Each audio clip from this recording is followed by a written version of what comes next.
départ pour Lyon pour ce qui devait être au départ une journée de visite et qui s'est transformé en un road trip.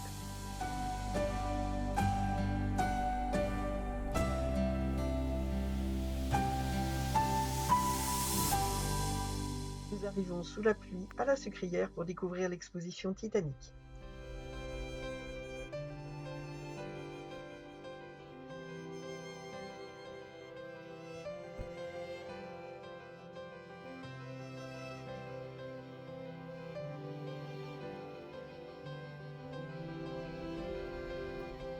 Une vidéo dédiée à cette exposition est disponible sur ma chaîne YouTube.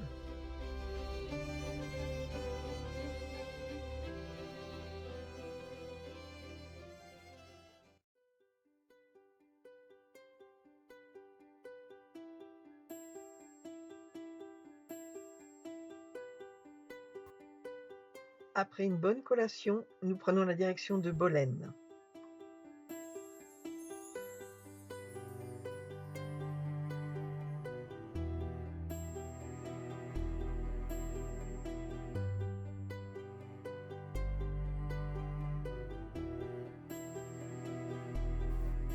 Nous arrivons à l'hôtel où nous prenons possession de notre chambre. Une inoffensive petite araignée cloporte avait trouvé refuge dans notre salle de bain. Nous lui avons redonné sa liberté.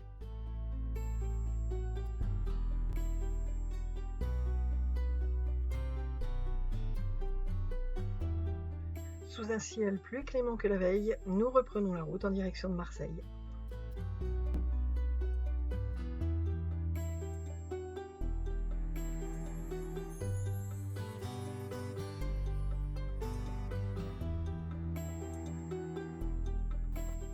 À l'approche de Marseille, nous voyons des panneaux indiquant que des chèvres sauvages peuvent venir gambader sur l'autoroute.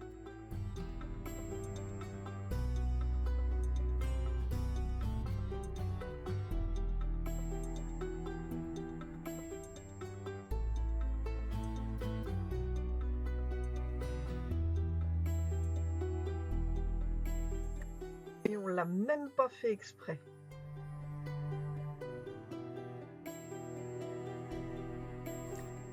Après avoir déposé nos bagages à l'hôtel, nous partons en direction du Mucem, deuxième étape de notre road trip. La guillotine, raison de notre venue au Mucem.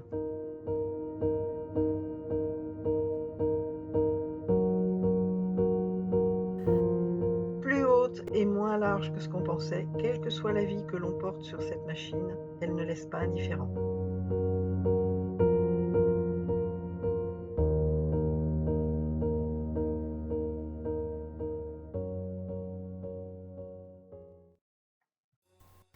Exposition plus légère à découvrir, histoire de fou, histoire d'en rire, sur Don Quichotte, ponctuée d'illustrations de grands peintres comme Picasso ou Dali.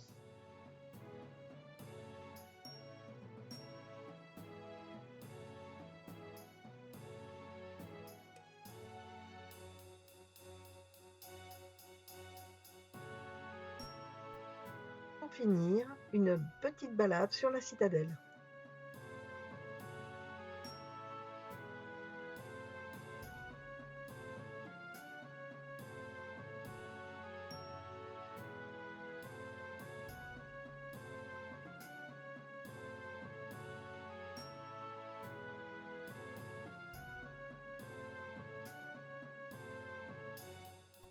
Le Vieux-Port, la Bonne-Mère en cours de rénovation.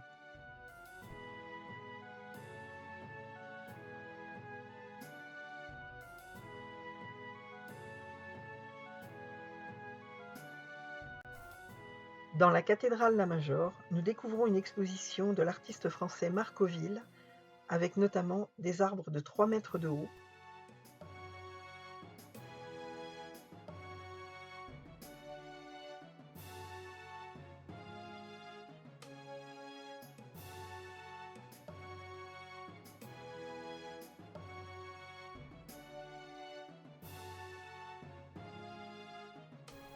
« 400 anges suspendus dans les airs ».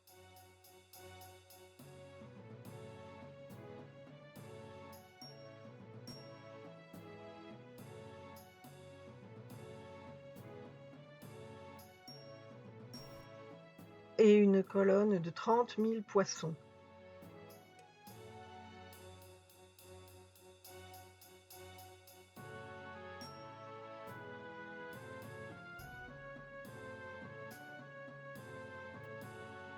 Toutes ces sculptures ont été réalisées en verre et en matériaux recyclés.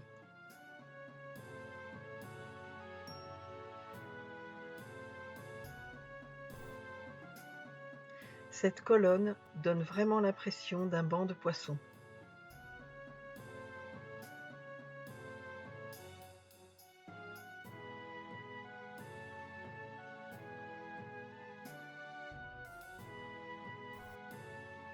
Alors que nous sortions de la cathédrale, un joyeux cortège de mariage sortait de la mairie avoisinante.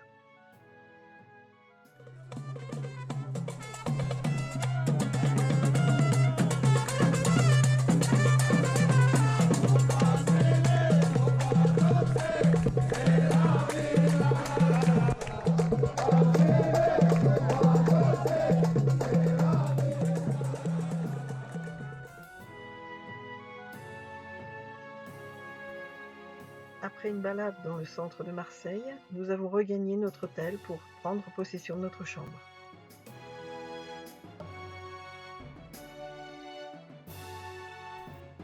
Après notre installation, nous sommes ressortis en direction du Vieux-Port pour aller se promener et puis dîner.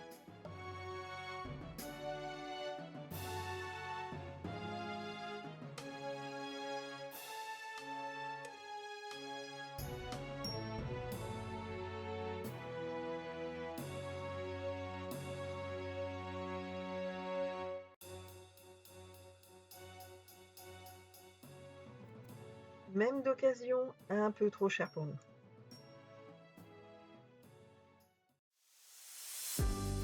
Dernière partie de notre road trip en direction de Digne-les-Bains.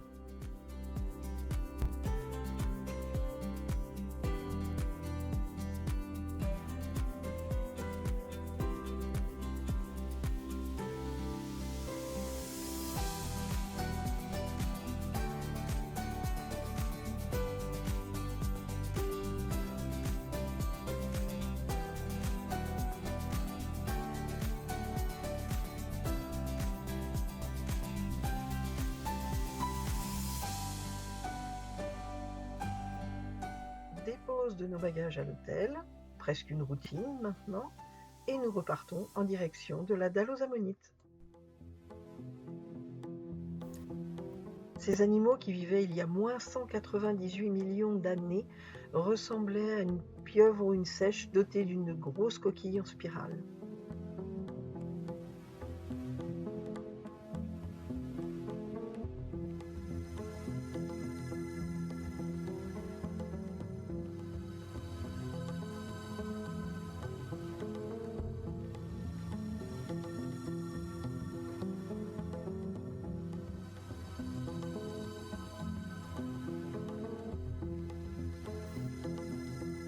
Cette dalle a été partiellement mise au jour pour la première fois en juin 1941 lors de travaux de voirie, et c'est seulement en 1979 que des travaux de terrassement sont effectués pour dégager la dalle.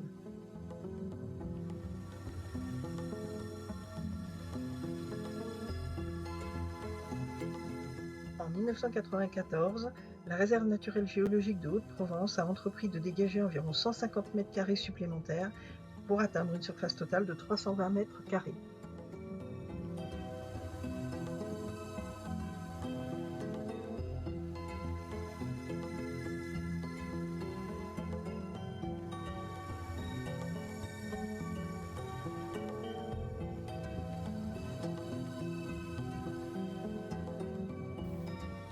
« 1550 fossiles ont été dénombrés.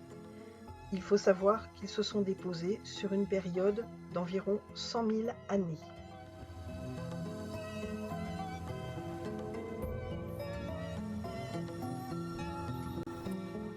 Nous nous éloignons de quelques kilomètres de la dalle pour faire un bond en avant de 13 millions d'années afin de découvrir un fossile d'ichthyosaure.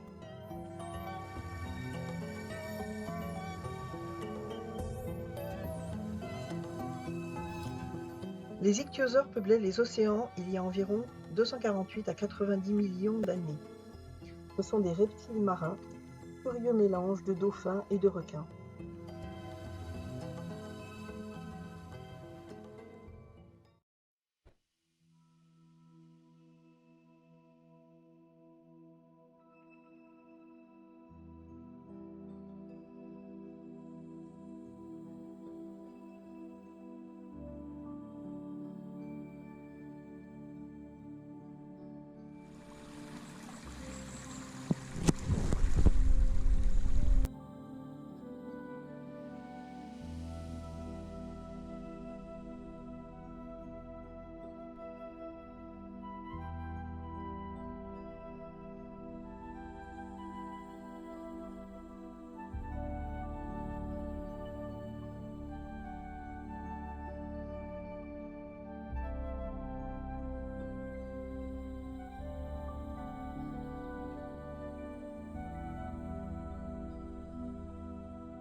Nous ne sommes plus qu'à quelques dizaines de mètres de l'ichthyosaure.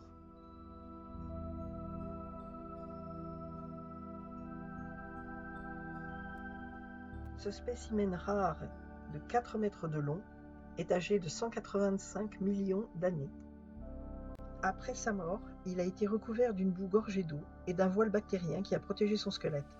Puis cette boue s'est chargée en roche et le squelette fossilisé, prisonnier de la gangue rocheuse, a été conservé.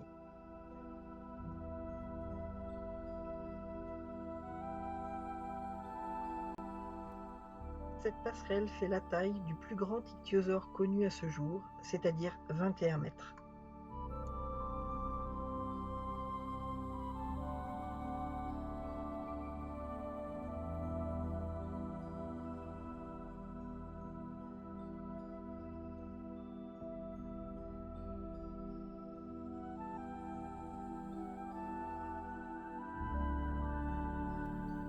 Cette pierre noire nommée robine, ressemblant à du charbon, est à l'origine de la bonne conservation des fossiles.